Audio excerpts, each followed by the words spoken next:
मैंने स्थिति और चित्त की वह पवित्र अवस्था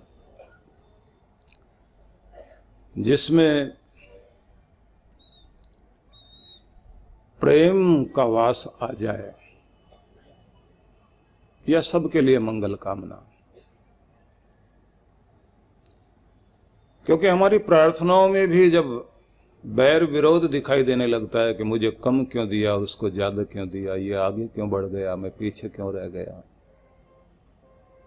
मैं ही क्यों और दूसरा क्यों,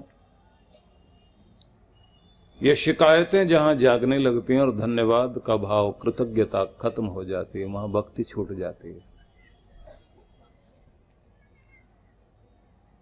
टैगोर ने कहा, रविंद्रनाथ टैगोर की गीतांजलि में एक बड़ा प्यारा भाव दिया गया कि मैंने उसे निमंत्रण दिया था कि तू आ मेरे हृदय में मेरे भगवान,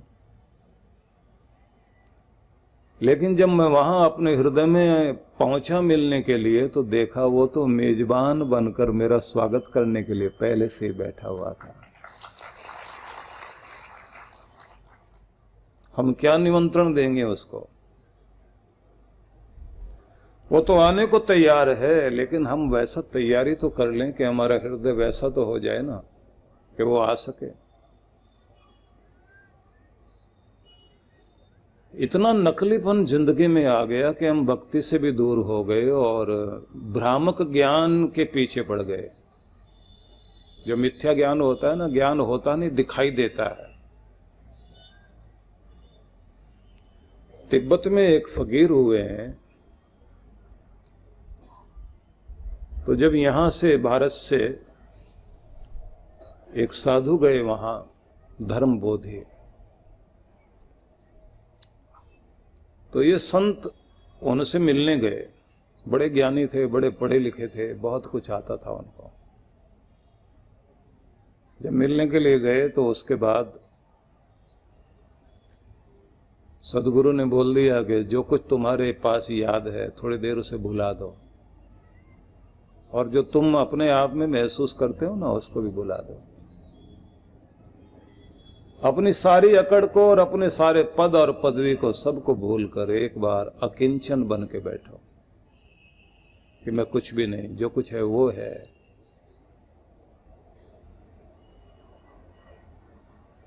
और डीप साइलेंस में एंटर हो जाओ, गहन मौन शांति में प्रवेश। आंखें बंद की, माथा ढीला किया, पूरे शरीर को ढीला छोड़ा, खुद को सहज किया, लंबा गहरा सांस लेकर परमात्मा के प्रेम को धीरे धीरे भीतर उतरने दिया। और जैसे जैसे वो सहज हुआ तो उसके अंदर ऐसे जैसे किसी ने चांदनी रात में एकाएक खिड़की खोली हो और उसके कमरे में चांदनी प्रवेश कर गई हो, ऐसे इसके अंदर परमात्मा का प्रेम का प्रकाश उतर आया। बहुत आनंदित हुआ। और जितनी देर आनंद में वो बैठा हुआ था, निमग्न हुआ, उसे अपनी होश नहीं थी। उठा, आंख में आंसू, चेहरे पर मुस्कुराहट, गदगद होकर वहां से गया। कागज पर लिखा फिर उसने कुछ, जो लिखा वो बड़ा अद्भुत था। उसने लिखा कि मैंने कागज पर बने हुए दिए देखे थे, बड़े चमकते थे वो, पर रोशनी नहीं थी। आज मैंने जगमगाता हुआ दिया देखा है जिसने मेरे अंदर रोशनी कर दी, वो मेरा सदगुरु है। ये सारी किताबें वो हैं जिसमें कागज के दिए हैं, जागता हुआ दिया तो सदगुरु है। उसके नजदीक बैठने के बाद अपने आप ही बात बन जाती है। और सदगुरु अपने आप ही में एक शास्त्र होता है, इसलिए वो अथॉरिटी है। वो जो कुछ कहता है, और अपने ग्रंथों में तो जब मंत्रों की बात लिखी है तो मंत्र कहा गया सिर्फ वही नहीं है जो पुस्तकों में लिखे हैं, वही नहीं जो याद किए जाते हैं। मंत्र वह भी है जो गुरु बोल रहा होता है, वो भी मंत्र होता है। और वो जो मंत्र होता है वही तो आपकी जिंदगी को त्राण देता है, रक्षण देता है। इसलिए चित्त की वह अवस्था, जिस अवस्था में आप प्रभु के प्रेम पात्र बन जाएं और वो आपके हृदय में प्रवेश कर जाए, उस दशा का बहुत प्यारे ढंग से वर्णन किया भगवान श्री कृष्ण ने। और पूरी गीता में जितनी भी चीजें हैं, सारी चीजें पसंद आती हैं, क्योंकि मिश्री को किधर से भी छुएं आप, किधर से भी छकें, जहां से भी खाएंगे ना, तो मिश्री तो हर जगह से उतनी मीठी होती है। शहद की बूंद कहीं से भी चखिए आप, वो तो शहद ही है ना। इसलिए ये कह देना कि गीता यहां से अच्छी है यहां से नहीं, तो ये तो कहने का अधिकार नहीं है। लेकिन ये बात जरूर कहूंगा कि कुछ 8 श्लोकों को अमृताष्टकम कहा गया। ये 8 अमृत हैं ये। इससे ये पता लगता है कि हमारी भक्ति कहां तक पहुंची है। हम भक्ति करते करते हमारी वो मनोदशा बनी है या नहीं बनी है, हमारा चित्त उतना कोमल बना है या नहीं बना है। क्योंकि घंटे घड़ियाल बजाते बजाते माचिस के ऊपर जो है ना तीली को घिस रहे हो, तो कितना घिसा हुआ बात ये नहीं, अग्नि प्रकट हुई या नहीं हुई। आपने एफर्ट कितना भी किया हो, उसका रिजल्ट आया या नहीं आया। रिजल्ट क्या है, कृष्ण भगवान उस रिजल्ट को बता रहे हैं कि तुम्हारा चित्त वो हो जाए कि तुम धन्यवादी बन जाओ, कृतज्ञ बन जाओ, आभार व्यक्त करना सीख जाओ, और पूरी दुनिया को माफ करना और सबके लिए मंगल कामना करना सीख जाओ। शिकायतें खत्म हो जाएं। दुनिया में तरह तरह के लोग हैं, तुम सारी दुनिया को अपने हिसाब का बना लेना चाहते हो, ऐसा तो नहीं होगा। तुम्हारा चित्त वो हो जाए, किसी को माफ कर दो, किसी से माफी मांग लो, किसी के साथ मुड़ जाओ, किसी को मोड़ लो, किसी के साथ झुक जाओ, किसी को थोड़ा सा झुका लो। संतुलन बनाकर इस जिंदगी में तुम्हें चलना आ जाए तो तुम्हारी जिंदगी धन्य हो जाए। तो सबसे पहले उन्होंने कहा कि तुम बैर विरोध से रहित और प्रेम से युक्त चित्त वाले बनो। शब्द एक दिया, सर्वभूतानाम अद्वेष्टा। चींटी से लेकर हाथी पर्यंत सबके प्रति आपके हृदय में अवैर की स्थिति हो, बैर की नहीं, प्रेम की स्थिति हो। बैर तो हो ही नहीं। बैर का मतलब ही है कि जहां चोट पहुंचाना चाहते हैं आप, जिसे दूर हटा देना चाहते हैं, जिसको देखना नहीं चाहते, जो आपको पसंद ही नहीं आता, जिसकी बात करते हुए भी आपके अंदर आग जलने लग जाए, वो इसी के प्रति तो बैर होता है ना। और कमाल की बात तो ये होती है कि बैरी ऐसे हृदय में कांटे की तरह घुस जाता है कि अगर आप दिल्ली छोड़ के यहाँ अमरावती भी आ जाएं तो चेहरा जो भी याद आएंगे ना आपको, प्यार वालों के याद आए ना आए, सबसे पहले बैर वाला दिखाई देता है। सबसे ऊपर ऐसा चेहरा उभर कर आता है सामने। यहाँ से न्यूयॉर्क चले जाइए आप, बहुत सारी भीड़ दिखाई देगी, पीछे छूटे हुए लोग याद आएंगे, लेकिन उनमें से सबसे पहले उभर के झंडा ऊंचा रहे हमारा, वही दिखाई देगा। कौन? बैरी। वो नहीं छूटता। शक्ल ही ऐसी, जिसको नहीं पसंद करते वही दिखाई देता है। कितने भी हाथ जोड़ो महाराज, नहीं आओ तुम, वही दिखाई देता है कि तुम हो तो हम भी हैं। दिल में बैठ गया ना। और जब वो बैठा हुआ है तो फिर भक्ति कहाँ होगी। आनंद स्वामी महाराज थे तो वो लाहौर में थे, साधना करने बैठे, भक्ति हो नहीं, बैरी का चेहरा दिखाई दे। 3 दिन हो गए उनको, साधु बन गए, सबको छोड़ दिया। तो वो एक अखबार के मालिक होते थे पहले, उनके बच्चे काम संभालने लग गए, तो साधु बन गए। साधु बनने के बाद साधना में बैठे, और साधना में बैठे तो बैरी का चेहरा सामने आए। 3 दिन हो गए, बैरी ने तंग करते करते आखिर में उठे, झुंझला करके आसन उधर रख दिया और उसके घर पहुंच गए। और जाते उसको हाथ जोड़ के बोले, माफ करना भैया, ऐसे दिल में घुसे हुए हो, हर समय दिखाई देते हो, भगवान के बीच में आ जाते हो, तुम तो कमाल के आदमी हो। मैं और मेरा भगवान दोनों के बीच में तुम तो महान हो। मेरे से जो भी गलतियां हुई हो माफ करना, जाने में अनजाने में, जैसे कैसे भी मेरा अपना पक्ष हो सकता है, मैं बिना शर्त के तुमसे माफी चाहता हूं। और उस आदमी की भी आंख में आंसू आ गए। दोनों गले मिले। दोनों ने कहा कि ना मैं सफाई दूं ना तुम सफाई दो, तुम भी भूल जाओ मैं भी भूल जाऊं। उस आदमी ने कहा पर आप तो साधु बन गए, अब आपसे क्या बैर और आपको भी किसी से क्या बैर। कबीर कहते हैं ना, कबीरा खड़ा बाजार में सबकी मांगे खैर, सबकी मंगल कामना, ना काहू से दोस्ती ना काहू से बैर। दोनों से ऊपर उठ जाओ तब तो वो आए ना। लेकिन आसान तो नहीं है। इस दुनिया में हर चीज आपको चिपट जाती है, और ऐसी चिपट जाती है, चीजें छोड़ के भी आ जाओ उनकी यादें नहीं छोड़ती आपको, बहुत अजीब ढंग से पकड़ लेती है। अपने देश में हमारे ऋषि मुनि जब तपस्या करते थे ना, तो फिर एक समय आता था मोह त्याग का। वैसे तो साधु बनने में भी एक नियम होता है। वहां आदमी घोषणा करता है, लोकेश न मया परित्यक्ता, वित्तेश न मया परित्यक्ता, पुरुषेश न मया परित्यक्ता। साधु हो गए।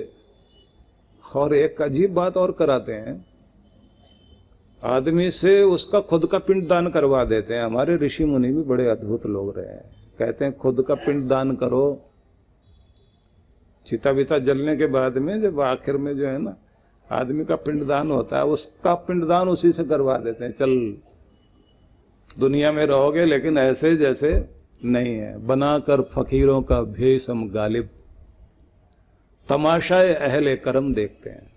अब तो फकीरों का भेष बना लिया और उसकी लीला देखने का मौका आ गया। तो ऐसा कुछ करते हैं, क्योंकि ये तपस्या भी आसान चीज नहीं है। और लोगों को लगता मिलता क्या है, ये जो इतना बड़ा जगड्वाल हमारा 84 लाख योनियों का, ये ऐसे थोड़ी छूट जाता है। आवागमन के चक्र में बार बार रोना धोना, पुनरपि जन्नम पुनरपि मरणम पुनरपि जननी जठरे शयनम, बार बार जन्म लेना, बार बार माँ के गर्भ में आना। और माँ भी किस किस तरह की, सापिन नागिन माँ बनी, शेरनी भेड़िया लोमड़ी, न जाने किस किस शरीर से होकर, किस किस गर्भ से होकर आप इस दुनिया में आए। पुनरपि जननम पुनरपि मरणम पुनरपि जननी जठरे शयनम, यह संसारे भव दुस्तारे, कृपया पाहि अनादे, भज गोविंदम भज गोविंदम भज गोविंदम मूढ़ मते। बहुत प्यार से गाया आदि शंकराचार्य ने। तो हमारे ऋषियों ने ऐसा एक उदाहरण दिया कि एक अवस्था आती है जब आपको सर्वमेध यज्ञ करना होता है, जैसे उद्दालक ने किया था। उनका पुत्र था ना नचिकेता। नचिकेता ने जब कहा कि आज आप क्या कर रहे हो, तो कठोपनिषद पढ़िए आप, तो वहां यही कथा है। 11 साल का एक बालक सामने बैठा हुआ है, अपने पिता को देखता है, हर चीज दान करते जा रहे हैं। तो दान देते देते उन्होंने आखिर में वो गौवें दान करनी शुरू कर दी, जिन गौवों को अब ठीक से दांत भी नहीं रहे, घास चबा नहीं सकती, दूध दे नहीं सकती, ठीक से चलना फिरना भी मुश्किल है। उनको दान देते देखकर नचिकेता को बुरा लगा कि आप इतने बड़े ज्ञानी होकर ऐसी निरर्थक चीजें दान करने का अधिकार नहीं होता जो किसी के काम नहीं आए। वो तो बोझ बढ़ाने वाली चीजें होती हैं। तो ये क्यों दे रहे आप? वो दो ना जो किसी के लिए उपयोग में आए, किसी की जिंदगी को आसान बनाने के लिए दिया गया सहयोग, वो आपके प्रेम को और आपके दान को प्रकट करता है, क्योंकि आप उपहार दे रहे हैं। किसी को गिफ्ट देना होता है ना, कोई तो दान है ना, कि मेरा उपहार है तुम्हें, क्योंकि मैं आपके प्रति अपने प्रेम को प्रकट कर रहा हूं। तो आपका प्रेम किस तरह का है, ये आप वो चीजें दे रहे हो जिस देने का कोई अर्थ ही नहीं है। पिता ने कहा, पुत्र ऐसा है, तुम्हारे लिए निरर्थक लगता है, लेकिन इनके साथ मेरी बहुत सारी यादें जुड़ी हैं और मेरा मोह बसा हुआ है इन गवों में। और यहां सिर्फ दान का मतलब नहीं है, आज मोह त्याग का दिन है। हर चीज छोड़ रहा हूं मैं। जहां जहां भी मोह बसा हुआ है वो सारी चीजें छोड़ रहा हूं, क्योंकि मृत्यु से पहले अपने मोह से मुक्ति पानी होती है, क्योंकि मृत्यु नहीं रुलाती है, रुलाता मोह है। और जिन चीजों में बहुत ज्यादा मोह बसा हुआ होता है तो उनमें सिर्फ मोह नहीं बसा होता, हमारे प्राण बसे हुए होते हैं। हमारे प्राण केवल देह में नहीं होते, आपके प्राण तो आपकी वस्तुओं में भी होते हैं। कोई चीज छूट जाए, टूट जाए, कितना दर्द लगता है। चीजें सुरक्षित रहनी चाहिए, पर उसमें प्राण नहीं बसने चाहिए। अगर प्राण बस गए तो चीजें टूटी तो उससे पहले हम टूट जाते हैं, चीजें छूट गई तो प्राण छूटने को हो जाते हैं। सब जगह हमारे प्राण बसे हुए हैं। इन मोह से ऊपर उठना आसान खेल तो नहीं है ना।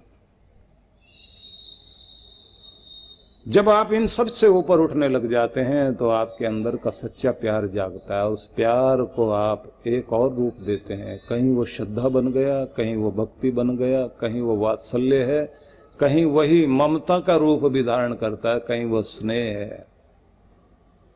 लेकिन उसका सबसे ऊंचा रूप तो भक्ति है भाई। और ये एक चीज सिखाती है आपकी भक्ति, सरेंडर करना, शरणागत हो जाना, समर्पित हो जाना, सिर झुका देना, मान लेना, किसी के हो जाना, किसी को अपना बना लेना और किसी का खुद हो जाना। तो अपने गुरु के प्रति, अपने इष्ट देव के प्रति, अपने धर्म के प्रति पूरी तरह से समर्पित हो जाना, टोटल सरेंडर कर देना, वो एक स्थिति आती है। तो भगवान श्री कृष्ण ने कुछ शब्द कहे, उन्हें आप पकड़ने की चेष्टा करना। सबसे पहले उन्होंने कही है एक बात, अद्वेष्टा सर्वभूतानाम, प्राणी मात्र के प्रति बैर का भाव न रहे, प्रेम का भाव रहे, और कहीं पर भी किसी भी रूप में चोट पहुंचाना, बदला लेने की भावना ना हो। इसलिए अगला शब्द एक कह दिया, मैत्र, सबके प्रति मित्र भाव आ जाए। मित्र के प्रति बहुत प्यार होता है, लगाव होता है। मैत्री शरण गुप्त ने पंक्तियां लिखी थी ना, तप्त हृदय को सरस स्नेह से, तप्त हृदय को सरस स्नेह से जो सहला दे मित्र वही है। आदमी का हृदय संतप्त हो और किसी के दो बोल सुनने के बाद अंदर चैन मिल जाए, वो बोलने वाला जो आपको समझता हो ना, वही तो आपका दोस्त होता है ना। तप्त हृदय को सरस स्नेह से जो सहला दे मित्र वही है, रूखे मन को सराबोर कर जो नहला दे मित्र वही है, प्रिय वियोग संतप्त चित्त को जो बहला दे मित्र वही है। अश्रु बूंद की एक झलक से, आंख में आंसू आ जाएं अपने मित्र के, अश्रु बूंद की एक झलक से जो दहला दे मित्र वही है। जिसके आंख का आंसू देखकर आप दहल जाएं, नहीं नहीं तुम नहीं रो सकते, तुम्हारी आंख के आंसू बर्दाश्त नहीं है।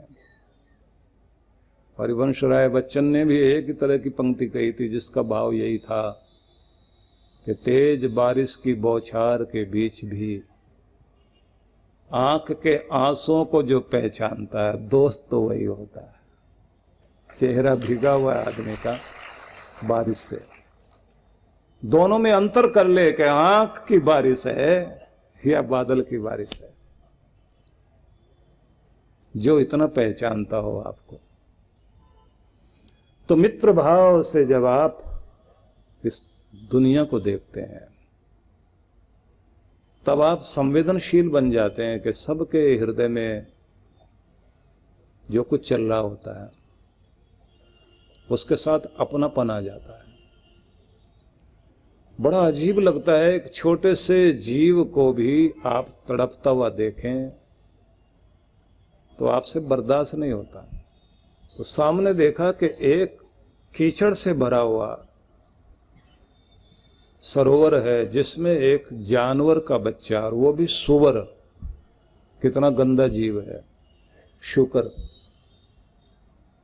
उसको फंसा हुआ देखा और वो तड़फ रहा है। उन्होंने अपने वाहन को रुकवाया और गए और जाकर उस कीचड़ में घुस गए। जानवर के बच्चे को बाहर निकाला और वो उछल के भागा और इनके शरीर पर कीचड़ लग गया। तो ये ऐसी हालत में सदन के लिए पहुंच गए, कपड़ों पर छींटे लगे हुए कीचड़ के। अब लोग जो है इनको देख के बोले कोई घटना घट गई, कुछ हो गया क्या? बोले घटना घट गई थी लेकिन ठीक हो गया। आपके साथ कोई दुर्घटना हुई? बोले जो कुछ हुआ वो ठीक हो गया। सबने पूछा क्या हुआ था? बोले एक जानवर फंसा हुआ था कीचड़ में, उसको निकालने में कीचड़ लग गया। सबने कहा आप बड़े दयालु हैं। किसी ने कहा आपके अंदर तो बहुत लोग, सबके जीव मात्र के प्रति सहानुभूति है, आप तो बहुत ऊंचे इंसान हैं। किसी ने कहा आपने बहुत बड़ा एहसान किया उस जीव पर। बोले नहीं नहीं भाई, मैंने कुछ भी नहीं किया। किया तो है, आप मानते नहीं। बोले मैंने उस जीव पर एहसान नहीं किया। फिर किस पर किया? खुद पर। खुद पर कैसे? बोले उसे तड़पता देखकर मेरे दिल में इतना तेज दर्द उठा था कि वो बर्दाश्त नहीं हो पा रहा था। आखिर मैंने उसको बाहर निकाला कीचड़ से, तो मेरे अंदर का दर्द दूर हुआ। इसलिए एहसान खुद पर किया है भाई, उस पर एहसान नहीं किया। बस वो स्थिति कि किसी की पीड़ा आपको बेचैन कर दे, यही तो करुणा है। भगवान ने आगे इसी को कहा, मित्रता का भाव और करुणा का भाव। आपको किसी के प्रति इतनी करुणा जाग जाए कि उसके आंसू आपके आंसू हो जाएं। दर्द तेरा हो या मेरा हो, दर्द की भाषा एक ही है। दुख तेरा हो या मेरा हो, दुख की परिभाषा एक ही है। दिल महसूस करता हो ना। जब आप ऐसे लोगों को दुनिया में देखते हैं कि जिनको दूसरों के आंसू की कद्र हो, दूसरे की पीड़ा अपनी पीड़ा लगती हो, तो ऐसा लगता है कि ऐसे लोगों की ही इस धरती पर जरूरत है। क्योंकि पूरी धरती पर आप देखते ना, लोग इतने निर्दयी हो गए हैं। दूसरे को रुलाने में मजा आता है लोगों को, दूसरों को तंग करने में मजा आता है, दूसरों को का हक छीन कर उनको लगता है हमने अच्छा कर दिया। आप सीधे सीधे गाड़ी चलाते हुए जा रहे हैं, आपके सामने जिग जैग करते हुए लोग आएंगे, आपके रास्ते को काटते हुए जाएंगे। आप के घर के सामने गाड़ी ऐसी खड़ी कर देंगे, जो आपका अधिकार है ना चलने फिरने का, उसे खत्म कर देंगे, दूसरे लोग ना निकल सके। मूर्खता में जाकर गाड़ी ऐसे ढंग से लगाएं। ये सारी हिंसा ही तो है, आपका अधिकार छीनने की कोशिश। सिर्फ मैं ही दुनिया में जीता हूं, बाकी का कोई परवाह नहीं है। देखिए, प्यार वही तो होता है जिसमें हम दूसरे के प्रति इतने संवेदनशील हो जाते हैं कि हम उसकी परवाह करते हैं, केयर करते हैं। जब आप किसी की केयर करते हैं ना, तब पता चलता है ना कि आपके अंदर प्यार है। किसी को तारीफ कर देने से बात नहीं बनेगी, उसकी केयर भी तो करो ना, उसकी परवाह भी करो कि मुझे तुम्हारी परवाह है। तुम कैसे रह रहे होगे, तुम कैसे जी रहे होगे, तुम्हारे साथ क्या घट रहा होगा। मुंशी प्रेमचंद ने कहानी लिखी थी ना, सार सुनाता हूं आपको। वो छोटा सा एक बच्चा जो अपनी माँ से झगड़ा करके मेले में गया था, मेला देखने के लिए, और मेला देखने के लिए गया तो माँ से उसने 2 आने लिए थे। 6 पैसे का एक आना होता था उस समय, 12 पैसे के 2 आने, उसकी बड़ी वैल्यू होती थी उस समय। 2 आने लेकर गया, माँ ने भी अपनी चुन्नी में बंधे हुए वो सिक्के निकाल के दिए थे उस बच्चे को। पता नहीं कहाँ से कैसे जुगाड़ किया होगा, अपने बच्चे के लिए बचा के रखे होंगे। औरों के बच्चे जाते थे, अमीरों के बच्चे जाते थे, गरीब का बच्चा भी मेला देख कर आए तो 2 सिक्के दे दिए। अब वो गया बच्चा और पूरा मेला देख कर आया, और वहां से एक अखबार में लपेट के कुछ लेकर आया माँ के पास। मां पूछती है क्या लेकर आए हो, क्या खरीदा तुमने पैसे का। तो उसके पास एक चिमटा था। तो मां कहती ये क्या है। बोले मां जब तू खाना बनाती है ना चूल्हे में तो कितनी बार तेरे हाथ जल जाते हैं, तेरे हाथ के छाले मैंने देखे हैं, ये लेकर आया हूं तेरे लिए।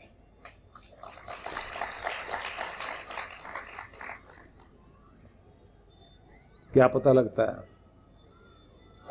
पता लगता है कि उस बच्चे के अंदर बचपना नहीं है, बड़ा हो गया है, जिसको परवाह है अपने माँ की पीड़ा की, उसको अपने माँ के छाले दिखाई देते हैं।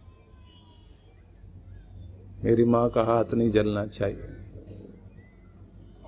अपने लिए नहीं मचल रहा था कि मैं मेला जाऊं, उसने माँ को बताया भी नहीं, चिमटा लेकर आया, माँ का हाथ ना जले। अब माँ भी क्या रही होगी, उसने कैसे कलेजे से लगाकर उस बच्चे से कहा होगा कि बेटा जैसा तू आज है, बड़ा होकर शादी होने के बाद भी ऐसे बने रहना कि तुझे मेरे भी आंसुओं का पीड़ा का ख्याल रहे और अपनी पत्नी के भी पीड़ा का ख्याल रहे, और तो और पूरी दुनिया का ख्याल तुझे रहे। यही तो आशीर्वाद होते हैं ना। दूसरों की केयर करना सीख जाए आदमी। देखिए कृष्ण भगवान के शब्दों पर कुछ बोलना कहना आसान नहीं होता, क्योंकि मजाक नहीं किया जा सकता इन शब्दों के साथ। भगवान की वाणी है ना ये, इन पे बहुत संवेदनशील होकर के आपको कहना पड़ेगा। इसलिए गीता बहुत अद्भुत है। ये कथा करना भी आसान खेल नहीं है। कुछ लोग तो कहानियां याद करके और उसके साथ गाने जोड़ के और उसके बाद नाचे नचाए कुदाया, सबको धार्मिक मनोरंजन हुआ, कथा हो गई। कथा वो नहीं है भाई। भगवान की लीला का कथन करने के साथ उसकी कृपाओं को लोगों के हृदय तक पहुंचाना, और जरूरी है भगवान के संदेश को, उपदेश को, आदेश को एक एक भक्त के हृदय में उतारना। खुद में भी ये महसूस हो कि हमारा तार जुड़ा हुआ उससे। मैंने थाईलैंड में देखा, एक घर में कुछ साधु बैठे हुए थे, वो आशीर्वाद दे रहे थे परिवार को। तो उनके आशीर्वाद देने के तरीके को मैंने देख के मैं बड़ा अद्भुत आश्चर्यचकित हुआ। पीछे बुद्ध की मूर्ति रखी हुई, उसके हाथ में एक धागा बंधा हुआ, और उस धागे को सब साधु लोग छूकर और ऐसे हाथ करके उस घर के लिए मंगल कामना कर रहे हैं कि आशीर्वाद देने वाला तो वो है, हम लोग तो माध्यम बन गए। हम आशीर्वाद देने का अधिकार हमारे पास कहाँ है? हमारे भगवान का आशीर्वाद तुम्हारे तक पहुंचा रहे हैं कि तुम्हारा कल्याण है। इसलिए तार जोड़ना पड़ता पहले कि तुम कहलवाओ मैं कहूं, तुम बुलवाओ मैं बोलूं, तुम बताओ मैं आगे सुनाऊं। मुझे अपना उपकरण बनाओ कि मैं तुम्हारे स्वर अपनी आवाज के साथ दुनिया तक पहुंचा सकूं। तो यहां ये शब्द जो कहे भगवान ने कि सबके प्रति बैर नहीं, प्रेम का भाव, और वो प्रेम तुम्हारा मित्रता में बदल जाए, और तुम्हारी वो मित्रता, वही प्रेम कहीं मैत्री में बदले तो कहीं वो दया में बदल जाए। प्रेम ही तो है आदमी का, वो दया में बदल जाता है तो वही सहयोग में भी बदलता है। सहयोग में बदला हुआ आपका प्रेम एहसान जताता नहीं, किसी के लिए कुछ कर देना फिर एहसान जताने का मतलब नहीं होता। और मानने वाले को ऐसा मानना चाहिए कि ऐसा लगे कि इसने जो कुछ मेरे लिए किया वो कम नहीं है। हिंदी साहित्य के एक बहुत महान कवि हुए हैं हरिओध। हरिओध के जीवन में एक घटना घटी कि उन्हें मुश्किल समय में किसी एक मित्र से 5 रुपए उधार लेने पड़े। अब समझ लीजिए 5 रुपए की क्या वैल्यू होती थी उस समय। अब तो 10 रुपए भी भिखारी नहीं लेना चाहता, वो भी कहता है आगे चल, नहीं तो ये रुपया देना तो रुपया तो मेरे से ले जा। वैल्यू नहीं रही ना रुपए की। वो 5 रुपए जो है उधार लिए थे, और कमाल ये हो गया कि जब उनके पास पैसे आ गए, वो हर महीने 5 रुपए का मनी ऑर्डर करते थे अपने दोस्त के पास, और साल भर तक मनी ऑर्डर करते रहे। 60 रुपए भेज दिए। दोस्त मिला, उसने कहा 5 दिए थे मैंने, 5 ही वापस करने थे, आप अजीब भुलक्कड़ आदमी हो, 12 बार 5-5 रुपए भेज दिए, 60 आ गए तुम्हारे मेरे पास, वापस करूं? बोले दोस्त, जिस समय मुझे जरूरत थी ना, तुम्हारे 5 रुपए 5 करोड़ से भी ज्यादा कीमती थे। अब हर बार वो तारीख जब याद आती ना, जब मैं उस मुश्किल में था, वो तारीख जैसे याद आती है तो उस समय वो 5 रुपए निकाल कर मैं भेज देता हूँ, तुम्हें याद करता हूँ और कहता हूँ तुम्हारा बदला ये 60 देने के बाद भी नहीं चुका सकता हूँ, क्योंकि सब ने मना कर दिया था, सब लोगों का रंग ढंग कुछ और था, और तुमने जिस तरह से जिस भाव से दिया था वो भाव आज भी मेरे हृदय में लिखा हुआ है कि तुमने जो कुछ किया उसका बार बार भी मैं देता रहूं तो बदला नहीं चुकाया जा सकता। इतनी संवेदनशीलता होना आसान बात है क्या? यहाँ तो ये मुश्किल है कि अगर किसी के घर से कोई चीज ले भी लें तो जब तक उससे लड़ाई झगड़ा ना हो जाए, बर्तन भी चले जाए ना किसी के घर के, महिलाएं आपस में दे भी देती हैं ना। अब तो पता नहीं ये भाईचारा चलता नहीं चलता, लोकाचार होता था ना। जब तक एक दूसरे के साथ उठा पटक की नौबत ना आ जाए तब तक चीजें वापस नहीं होती।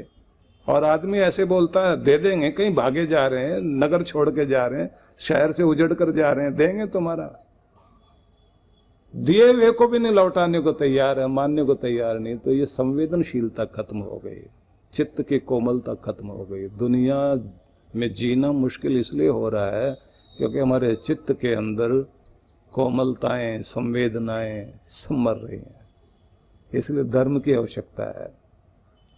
धर्म की आवश्यकता है कि व्यक्ति का चित्त इतना कोमल बने, इतने अंदर उसके स्त्रैण भाव आ जाए, कठोरता कम हो जाए कि हमारे अंदर का प्यार अपना भला तो करे करे लेकिन दूसरे का भी ख्याल रखे, दूसरे की परवाह करने वाले बने, हम दूसरे का भी ध्यान रख सकें। जब आदमी दूसरे की पीड़ा में अपने आप को रखकर सोचने लग जाता है ना, तब पता लगता है कि यह आदमी परमात्मा का ही कोई रूप है। और कल जैसे मैंने एक बात आपसे कही थी ना कि भगवान देखता है कि कहाँ किसके अंदर करुणा है, किसके अंदर दया की भावना है, किसके अंदर दानशीलता है, फिर उसे कभी कभी ऐसे लोगों को मौका देता है। एक संत थे जो ये कहा करते थे कि अगर तुम्हारे अंदर दया, धर्म, करुणा है तो तुम बड़े होकर क्या बनोगे, तो ये सोचना तुम्हें डॉक्टर बनना चाहिए, नर्स बनना चाहिए, हॉस्पिटल का काम संभालना चाहिए, क्योंकि करुणा का क्षेत्र वही है जहां तुम जाकर करुणा का प्रदर्शन कर सको। क्योंकि वहां आएंगे वही जिनकी आंख में आंसू हैं, जो दर्द के मारे हैं, जो छटपटाते हुए हैं, जो बीमार है। और जो करुणा वाला आदमी होगा, दया वाला आदमी होगा, उस समय जब वो अपनी सर्विस देता है, बस वो सर्विस नहीं है, वो पूजा बन जाती है। उसको कोई और समाधि लगाने की जरूरत नहीं है, उसकी समाधि तो वहीं लग गई है। इसलिए इस दुनिया को रहने के काबिल बनाने के लिए सत्संग बहुत जरूरी है। नहीं तो हमारे चित्त पर लेप चढ़ाने वाले तो लोग चारों तरफ खड़े हुए हैं। सारा दिन आप टीवी चलाइए, हिंसा, मार धाड़, छीना झपटी, दूसरे का कैसे छीना जाए, कैसे चालाकी कर ली जाए। और ऐसे सीरियल दिखाए जाते हैं कि सीधे आदमी तो बस रोते ही रहते हैं, और जो टेढ़े आदमी हैं वो सब कुछ छीन के दूसरों का आनंद मना रहे होते हैं। वो ड्रिंक कर रहे हैं, वो पार्टियां कर रहे हैं, वो मस्ती में जी रहे हैं। और आखिर में अगर कोई फिल्म भी ये दिखाएंगे तो ऐसे दिखाते हैं, भला आदमी पूरी जिंदगी दुखी दुखी रहा और बुरा आदमी मौज मनाता रहा, बस आखिर में ये कहेंगे वो जीत गया भला आदमी और बुरा आदमी मर गया। बस तो मरना तो आखिर में सबने है। तो वो इतना सब कुछ करके मौज औज उड़ा करके मरा, तो संदेश क्या जाता है? मरना तो है ही, चलो बुरी तरह से मर जाएंगे लेकिन पूरी जिंदगी तो आनंद ले लिए ना। तो सबके मन में वही सब आता है कि जो कुछ बाद में होगा देखा जाएगा, पता नहीं अगला जन्म होता भी या नहीं होता है, अब तो जो कुछ मिलता है आनंद मना लेना। और ये एक जीवन दर्शन बन जाता है। पहले कभी चारवाक दर्शन होता था जिसमें ये भावनाएं होती थी कि अपना सुख पाने के लिए तुम जो है किसी का कुछ भी चालाकी से छीनना पड़े, प्राप्त करना पड़े। उनके वो शब्द जो है यावत जीवे सुखम जीवेत ऋणम कृत्वा घृतम पिबेत, जब तक जीना सुख से जीना, कर्जे पर घी मिलता हो तो लेकर पीना है, क्योंकि भस्मीभूतस्य देहस्य पुनरागमनम कुतः। मरने के बाद आदमी को किससे क्या लेना देना है, किसने लेना है और किसने देना है। ये तो एक बार किसी से उधार मिलता हो, घी ले करके पियो, अपनी मौज बनाओ। ये भी एक जो है जीवन दर्शन था। और उस समय इसको मान्यता नहीं दी गई, बस इसको एक शब्द दे दिया गया, चारुवाक, चार वाक, जिसकी वाणी सुनने में तो अच्छी लगती है लेकिन समाज को खराब करने वाली चीज है। ऐसे एक व्यक्ति के दर्शन को, उसकी फिलॉसफी को किताब में तो लिख दिया गया, लेकिन भारत ने मान्यता नहीं दी, कोने में रख दिया उस ग्रंथ को कि भाई हमारी मान्यता नहीं है, ये हम नहीं मानते ऐसी चीज को। अब तो सारी दुनिया इसी में लगी हुई है। तुम अपना देखो, दूसरे की तरफ लगे रहे तो क्या फायदा। अपना फायदा लो, जिससे जो कुछ मिलता हो। और कुछ लोगों ने शब्द बना रखे हैं, हरकत में ही बरकत है, कुछ ना कुछ हरकत करते रहो, जिससे जो कुछ मिले लेते रहो, फायदा उठाते रहो। तो सार में फिर वहीं उसी शब्द को कहते हुए मैं आगे बढ़ना चाहता हूं कि समाज को भी ऐसे करुणावान, मैत्री भाव वाले और प्रेम वाले लोगों की आवश्यकता है, जिससे ये दुनिया रहने के काबिल बने, घरों में प्यार आए, जिंदगी में प्यार आए। कृष्ण भगवान ने एक शब्द का प्रयोग और किया, ये शब्द भी बहुत ही अद्भुत शब्द है, निर्ममो निरहंकार। निर्ममः, ये शब्द थोड़ा समझने योग्य है। निर्मम का मतलब निर्दयी नहीं है, यहाँ निर्मम का मतलब है मेरा नहीं है। ऐसी भावना बनाकर चलना, जीने के लिए ऐसी भावना बनाना। मतलब सब कुछ परमात्मा का है, हम न साथ लाए थे और न साथ ले जाएंगे, यहीं से मिला था और यहीं के लिए मिला था, इसे जोड़ लेना साथ में। ना हम साथ लाए थे, न साथ ले जाएंगे, यहीं से सब कुछ मिला था और सब कुछ यहीं के लिए मिला था। ठीक है, इतना याद हो गया तो फिर उसमें आसक्ति कैसी, क्योंकि जो भी कुछ मिला था छोड़ने के लिए मिला था, उपयोग करने के लिए मिला था, अकड़ने के लिए नहीं मिला था, जकड़ने के लिए भी नहीं मिला था, देने के लिए मिला था और आनंद लेने के लिए मिला था और अगली पीढ़ी की जिंदगी आसान करने के लिए मिला था और इस दुनिया के रहने वाले लोगों के लिए भी कल्याण करने के लिए मिला था। ठीक है, याद रह जाएगा। तो इसका इस तरह से उपयोग करना आ गया तो फिर आपको जीना आ गया। कृष्ण भगवान ने कितना सुंदर महत्वपूर्ण शब्द कहा है। यहां अगर बड़ा आनंद आता है कि जब इस शब्द में अटकते हैं ना, क्योंकि जब व्याख्या करने बैठे तो ये लगता है कि हम कुछ भी कह दें, ऐसा नहीं हो सकता। ये शब्द मेरे नहीं है, किसी ऋषि के भी नहीं है, ये कृष्ण के शब्द हैं, ये भगवान के शब्द हैं। और भगवान के शब्दों को उसी गहराई में जाकर पकड़िए, चित्त की वैसी अवस्था बनाइए कि किस चित्त से उन्होंने कहा होगा, किस तरह की भावना लेकर के गोविंद ने, कृष्ण ने ये संदेश दिया होगा। तो जब आप इसको पकड़ेंगे तो फिर क्या समझ में आता है कि वो ये बताना चाहते हैं कि इस दुनिया की हर चीज जो भी तुम्हें दी गई है वो अमानत है, और जिसकी है उसे लौटानी पड़ेगी। किसी की भी अमानत होती है ना चीज, उसे देनी पड़ती है ना। तो आखिर में उस स्थिति में पहुंच जाइए, मन को वहां ले आइए कि तुम्हारी अमानत तुम्हें लौटा रहे हैं भगवान, छोड़ रहे हैं। किसको देना है भगवान बता दो। तो भगवान क्या कहते हैं, जिन्होंने लेना है ना वो बैठे तुम्हारे घर में, अपने आप ले लेंगे, तुम तो बस छोड़ने वाले बनो।